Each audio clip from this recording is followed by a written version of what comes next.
A new and deadly drug is working its way into Washington and Idaho. Get ready to learn more about it. Murrow News 8 starts now. From the Northwest Public Broadcasting Studios on the campus of Washington State University, this is Murrow News 8. Good evening, I'm Isaiah Sharp. And I'm Jacoby Wright. Welcome to Murrow News 8. Police are indicating a new wave of drug is starting to creep into the Pacific Northwest. Fentanyl overdoses have started to pop up across Idaho and Washington, and hundreds of doses have been seized over the last few months. Nez Perce Tribe Police Lieutenant Daniel Taylor says, "I've seen this problem before with meth and cocaine and opioids, and this scares the heck out of me." Fentanyl is known to be 80 to 100 times more powerful than morphine.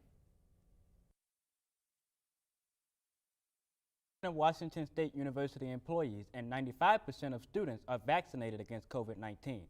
This release indicates virus infection rates on the Pullman campus have declined dramatically compared to a year ago.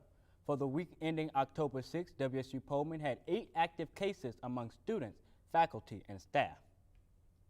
WSU football head coach Nick Rolovich has confirmed that he is seeking religious exemption for the COVID-19 vaccine mandate after it was reported by his former mentor and coach at Hawaii, June Jones.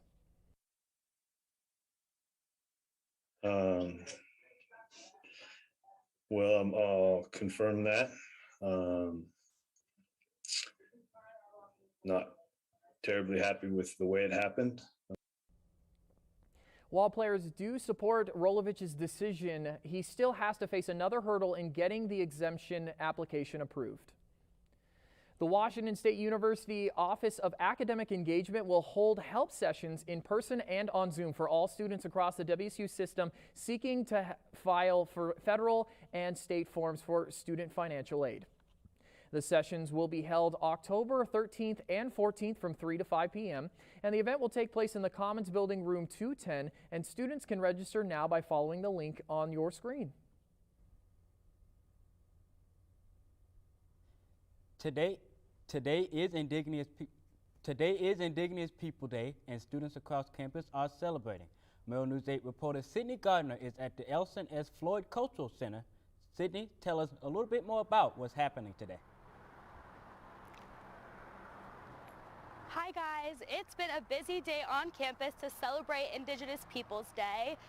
The celebration on WSU campuses started in 2018 when President Kirk Schultz signed a proclamation, and celebrations today started at 9 a.m. with a teepee assembling demonstration on the Todd House steps.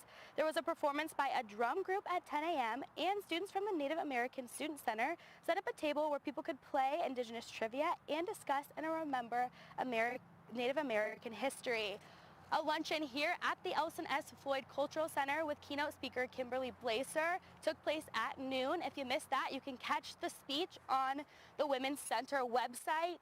And right now they are hosting a screening of the documentary Destroy All Brutes that is about the making and masking of American history. So busy and educational day on campus today. I'm live at the Cultural Center. Back to you guys at the desk. African Americans say they have a hard time finding hairstylists to do their hair in Pullman. How does this affect them? More with Murrow News 8 reporter Doyle D'Angelo. For many black people on and off campus, finding a barber they can trust and who can fit them into their schedule hasn't gotten easier.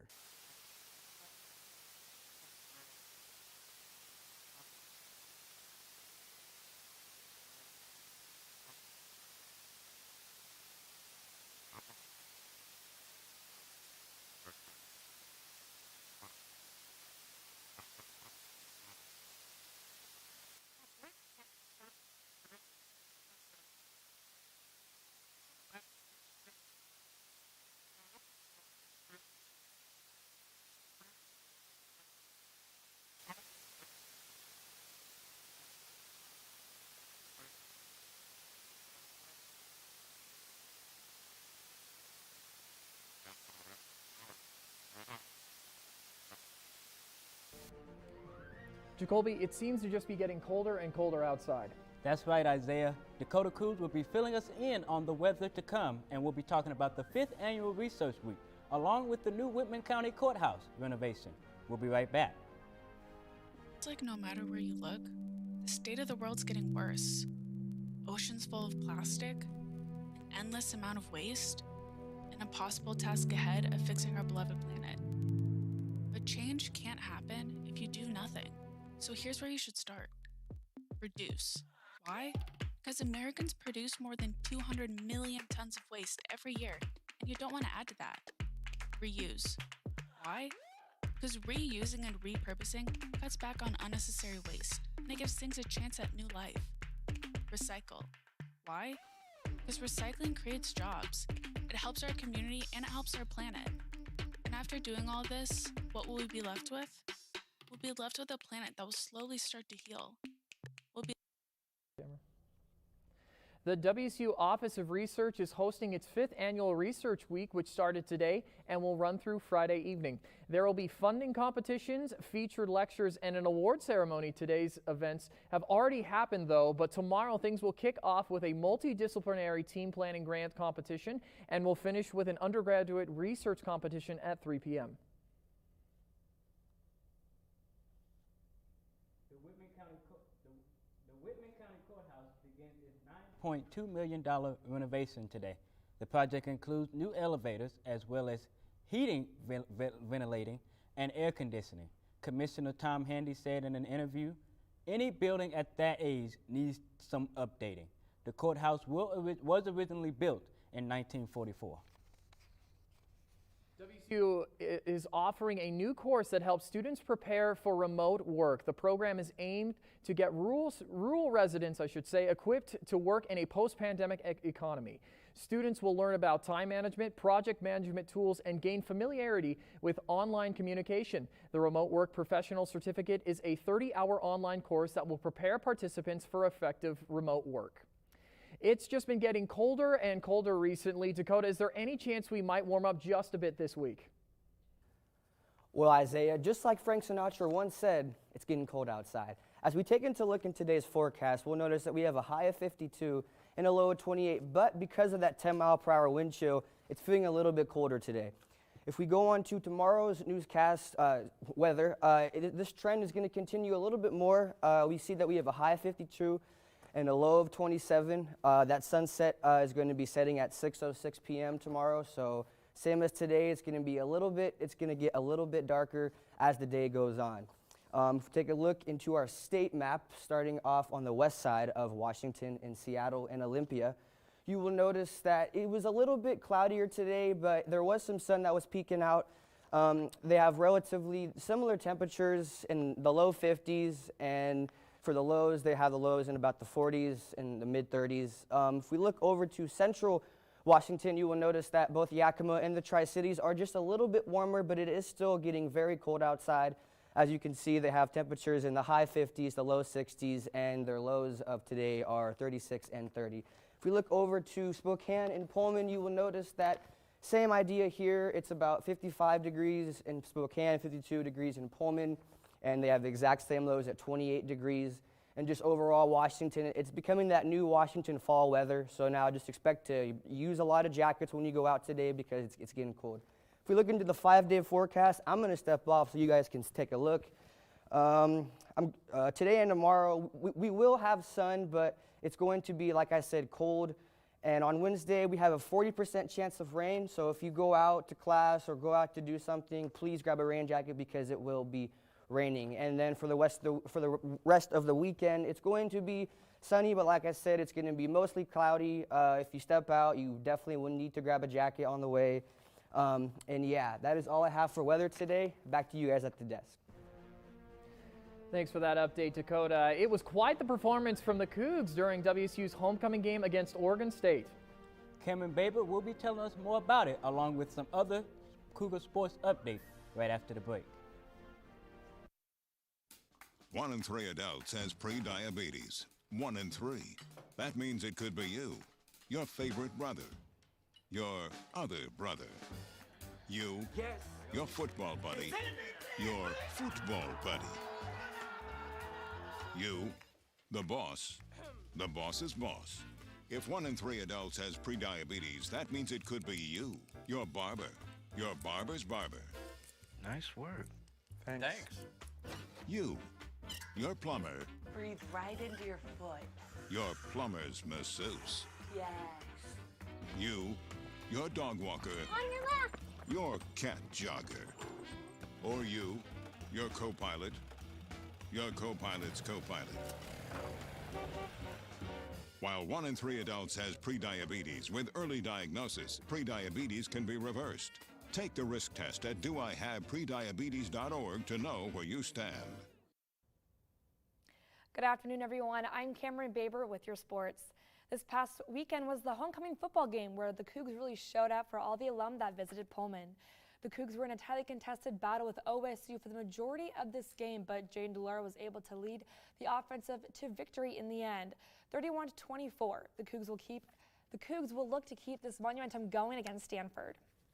And after that glorious win, it was announced today that George Hicks III was named Pac-12's Defensive Player of the Week, and left tackle Liam Ryan was named Offensive Lineman of the Week. Hicks had a team high of 10 tackles and recorded his first interception of the season. And Ryan helped anchor an offense that produced 491 total offensive yards against Oregon State. And the WSU volleyball team dominated Arizona with winning all 3 sets. This was the first win for WSU in Tucson since 2016, making them 4-2 in the Pac-12 conference. Junior Pia Timmer collected 19 kills over the course of the match, while Penny Tusa and Katie Ryan had 8 kills, and junior Magda Jelarova recorded 4 blocks and 5 kills. The Wazoo volleyball team will hit the road next weekend, facing Oregon State in Corvallis on Friday and U of O on Sunday in Eugene. And the WSU soccer team also came out with a win, 2-0 against Cal. The Cougs shut down the Bears with their defensive, allowing just 6 shots in the contest. The Cougs now have 10 shutouts on the year and only allowed 1 true scoring opportunity to the Bears. The Cougs will look ahead to their next matchup against Arizona State, where they will face Nicole Douglas, who's the top goal getter in the nation. All right, that's all the sports we have today. Thanks. Back to you guys. Appreciate it, Cameron. We have some pretty big news for the world of esports. The International for Dota 2 has over $40 million for its prize pot. Learn more about when and where this tournament will be taking place right after this.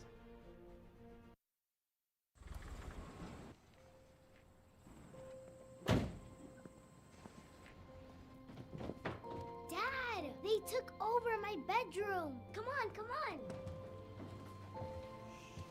Okay, Dad. 1, 2, 3. Dad!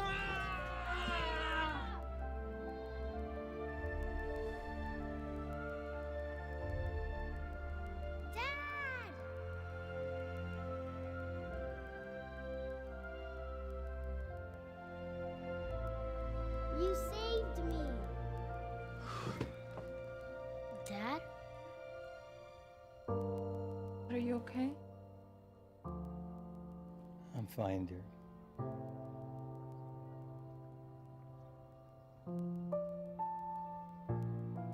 Your hero needs you now, and AARP is here to help. Find the care guides you need at aarp.org/caregiving.